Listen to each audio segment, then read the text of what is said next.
That win, gonna see a change off of the other arm to a bub for Dunkin.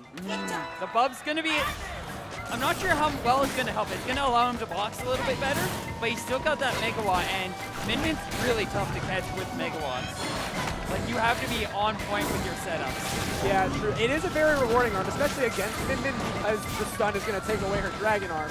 But it's gonna be hard to hit Min-Min with it. Oh, Ooh. Yeah.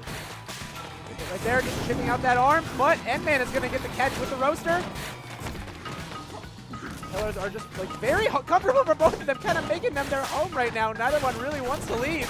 It's a, once you're both kind of behind a pillar, sometimes it's just too much a risk for a lot of players to want to make the investment to step out. N-Man is going to find a nice rush though, 400 damage, and he's now looking for one final hit to land the KO. Oh, Dunkin's going to go for a double punch. Risky move. N-Man is just going back and forth. Goes for the rush.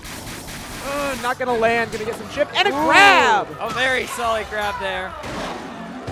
And that is going to allow N-Man to take the first game. Yeah, I think the main problem Dunkin was having, he had a kind of decent speed problem there.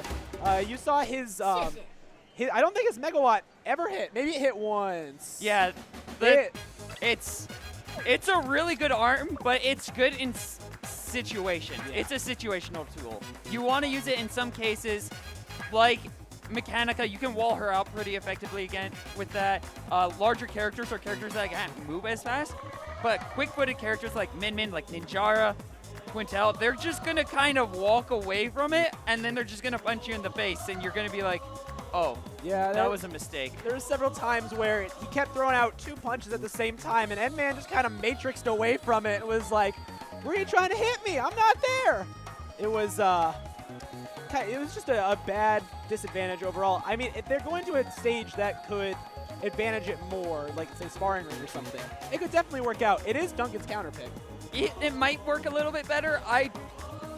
Arms in general is actually very situational. Like there are some arms that are a little bit of a catch-all, but they're catch-all when used by certain characters. Right. And it's usually only for like top tier arms like Roaster and Toaster. Yeah. Beyond that, generally, like a lot of these arms, they have a time and place, and you need to be able to recognize when that time, when that place is. Otherwise, that. Right, yeah, say that megawatt would do really well if he could corner Min-Min, but the hard part is cornering Min-Min. I mean, we've seen people do it. Dendi uses a megawatt, at least last I knew he still used the megawatt to good effect. It's just all about, the main thing about playing Mummy is that intimidation game. Because so that's his biggest asset, is that he's a big scary boy. And let's see, Dunkin's actually going to run it back here over to the Temple Grounds once again. This is a risky choice. I can see his reasoning here. But he needs to be able to find a way to close that distance, and I'm not sure that is a beautiful Olimar. He still's keeping that megawatt on. N-Man gonna rock the same set. Gets the first poke though with the popper. It's important to get that lead, to get that advantage, because that's where heavies really start to come into play. But so far, N-Man just applying so much pressure and edging him hop into the air. Jumping is super powerful. It's really rewarding and strong, but if you're not careful with it just like that, you leave yourself like literally open. You become a sitting duck. There's a couple of times I've noticed Dunkin just like has opted not to do anything. Like right there, didn't choose to dash, didn't choose to try to throw out a counter arm. I think stood there and took it. I think he was trying to wait for his arms to retract, or just kind of, yeah, that was just a rough place. It just kind of do be that way sometimes. It do be that way sometimes. And Man is going to be starting up on the high ground. Dunkin not changing an arm. That initial hit must have given him some confidence. He's really, he does not seem to be enjoying it. Well, no, he's enjoying himself now, but. This is the start. Where'd Man go? I wasn't watching. Where'd he go? He left. This is Dunkin's chance. He's got the opportunity right in front of him. He's got to go in there. All this staring down. What is this, a coil ditto? Oh my god. I feel like there was some manner of a issue that potentially rose up. It'll be looked into. It's going to be resolved. Okay. But yeah, that megawatt just really was not working for him. Yeah, and so I guess I'm not sure what the issue was, but we will update you guys on that when we find out about it. For now, what are some changes you'd like to see Dunkin make to contest N-Man a little bit? Stop using Megawatt. I appreciate the sentiment. I love the effort. It can work, but he's not practiced enough to be able to utilize it. Yeah. Okay. Okay, Which so game is it? we're going to be replaying the match. There was just a controller mishap. Okay. Is it game 1 or 2? It's going to be game 1, it looks like. Okay. Classic check your controls moment. Brought to you by Hanukkah Jamboree. Yeah, check your. I think Pine got it like etched into his skin or something. No, like that was a marker. Okay. Going back in. Same set, still Dunkin.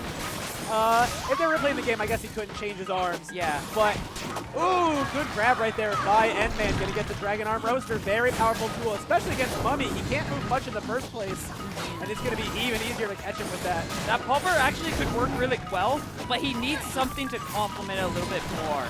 And unfortunately, like, even then, he does have to contend with that Dragon.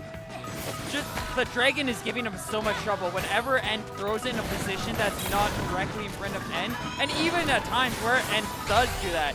Oh, like, that's going to be a rush. Dunkin just cannot keep up with it. Okay, so it looks like this is the second game. Okay, so N-Man is now 1 round away from taking this. Dunkin going to be switching off the Popper over to the Bub. Not sure why he didn't use Popper Bub. That'd be a really good set. That actually could box it out pretty well. He'd still have trouble with the Dragon, but it would give him a little bit more freedom and mobility. I think I can see the logistic here. He sees 2 arms that can kind of get set up in front of N-Man, and following the logic, it's, okay, so if I know how to use the Megawatt, I should be able to wall them both out and just win. N-Man clearly aware of that plan and is not letting that happen. Ooh, actually clips the roaster right there. That's right. Oh, he's leading with Megawatt so many times, too. That's a big, I think he's trying to corral him with the Megawatt. Oh, that's going to come down. No, Dunkin's just going to hold. He's going to try to survive with Ooh, that. But the chip damage is just going to be enough. N-Man's going to be able to take that pretty handedly. Yeah, I mean, I saw what Dunkin was going for. There's definitely times where you're like, I see what he's doing. It just don't work that way.